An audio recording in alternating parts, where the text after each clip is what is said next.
Hello, I am Bob Quinn, CEO of the New Hampshire Association of Realtors, and today I have Brandon Kernan, who is the administrator of the Drinking Water and Groundwater Bureau at the New Hampshire Department of Environmental Services. Did I get that right? Yes. Great. So, tell us a little bit about what you do at the New Hampshire Department of Environmental Services. Okay. Well, the Drinking Water and Groundwater Bureau, among other things, is responsible for regulating community water systems, both existing ones and the development of new ones. We oversee private wells, the well drillers that drill them, as well as the pump installers. And we also provide lots of education outreach to homeowners on how to manage their private wells to make sure their drinking water is safe. So one of the big issues that's going on across the state right now when it comes to housing development, new construction, is the availability of water. And I just want to talk about that first. So everybody wants to ensure that new development projects extract groundwater that's not regulated by the state. They'll have adequate water supply. We've heard a lot of concerns at the State House and planning boards across the state that maybe their community doesn't have access to availability of water, and therefore they put some restrictions in terms of the housing development. How common of occurrence do you see that in terms of the lack of water availability for new construction? Yes, statewide, generally speaking, there's water is very available, and developments are not hindered by the availability of drinking water. You know, when you get to the southern part of the states, there's certain settings at very local levels where you may have hilltop developments and shallow ledge where it is more difficult to develop a viable water supply well, and in some cases, new wells can impact pre-existing wells. But those are very localized areas, not community-wide. They're usually pockets of communities such as maybe Wyndham or Pelham or Plaistow that have those kind of issues. Yep. So it's not necessarily an issue that you see frequently. When was the last time you sort of ran into a subdivision that may have had issues with water supply? Well, I mean, just recently we were looking at a development in the town in the southern part of the state where, again, a very localized area, we were aware that existing private wells had already had a number of problems. You know, we have the records to see that the wells are very deep, that they've been replaced over time.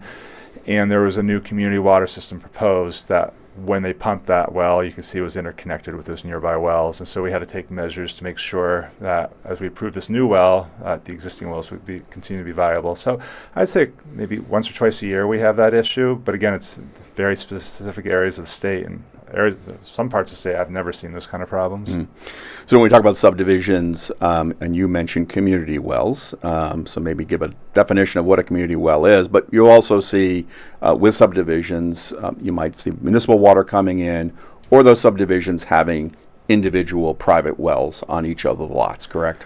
Right. So, yeah, when there's a new housing development, the water will usually come from one of the three places that you just mentioned, connecting to a nearby large system like Manchester Waterworks or Pennachuck Waterworks. And we really prefer those scenarios because if that's available, you have well-run systems that have full-time staff with lots of storage and very reliable, safe water readily available. So that's always our first preference. After that, then developments would get their water from one or two places, either a bunch of private on-lot private wells or from a new small community water system that would be developed along with the development. And a community water system is where you develop a drinking water supply that's going to serve more than 25 people on a regular basis, and they're subject to essentially the same regulations as a very large municipal system where they have to do all the same testing and whatnot. So those can be a little more complicated at the smaller scale because the economy of scale isn't there, and it can be more costly and difficult for those systems to be sustainable. So you would prefer these subdivisions to hook up to municipal water supply.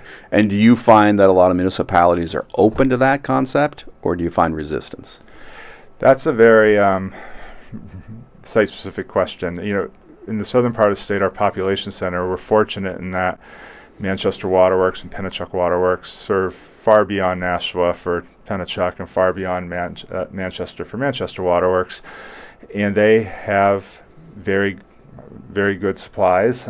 They have extra capacity, and they're always looking forward to making sure that they're going to be increasing their ability to provide water, and they're willing to work regionally and cooperate with the other water systems in the area, like Salem, to ensure that that water gets there. We are seeing at a smaller scale where some of the village district size water systems, so maybe they only serve 1,000, 2,000 people, where they're a little less excited sometimes to take on new developments. And sometimes they're worried about their capacity. Sometimes it might be because of their opinion about the development. It's hard for me to say from my chair, but we do see some tension there. And ultimately, the state can only weigh in on if those systems have enough capacity to add customers, but we have no authority to mandate that they take on new customers. Yeah. So in terms of new construction, let's assume it's not going to be hooked up to municipal water.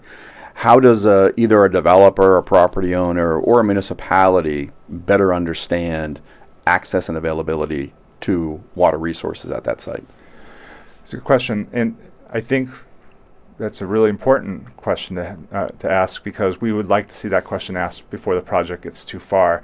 And so there are resources at the state where if you have an area where you want to develop a number of homes, you can come to the state, and we have resources that show the existing wells in the area, and it'll show their depth. It'll show if they failed and been replaced, and you can kind of see if there's been a water quantity problem occurring there before you even have to spend any money, really. We also have maps showing the distribution of PFAS contamination, something that's impacted the southern part of our state, largely due to air emissions, but then some localized sources.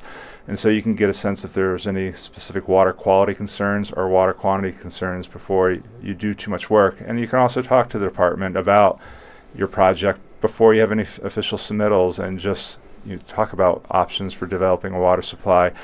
We often find the developments get real far down the line. They get local approvals, they have their layouts and all that all figured out, and then they start working on water, wastewater, and you really want to ask that question first. Do we have water and do we have wastewater before you spend money on all those other things? Right.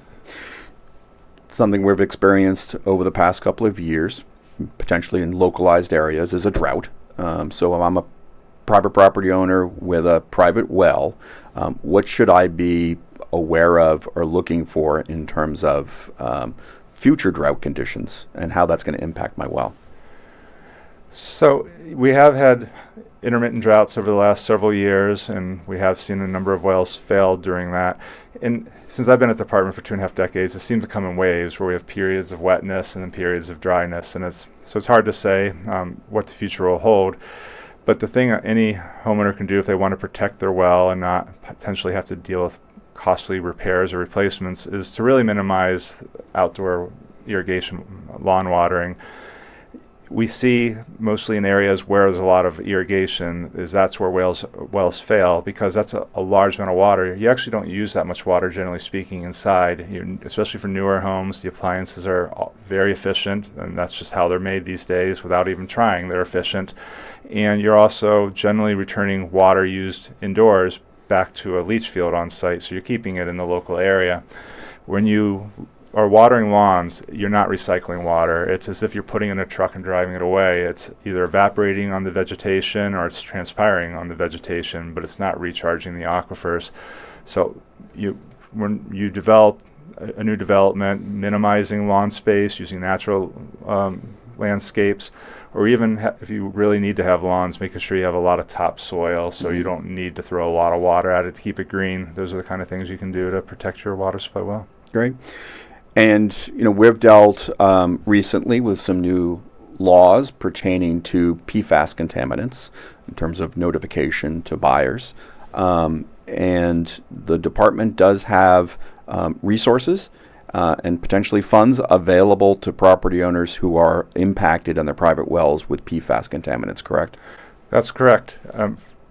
We have a rebate program where if you have PFAS over a standard, and the primary one in southern Hampshire would be PFOA of 4 parts per trillion, you can get up to $5,000 rebate if you put in a treatment system, or a $10,000 rebate if you connect to a nearby water system to address your PFAS problem. That's great. Anything else you want to add before we?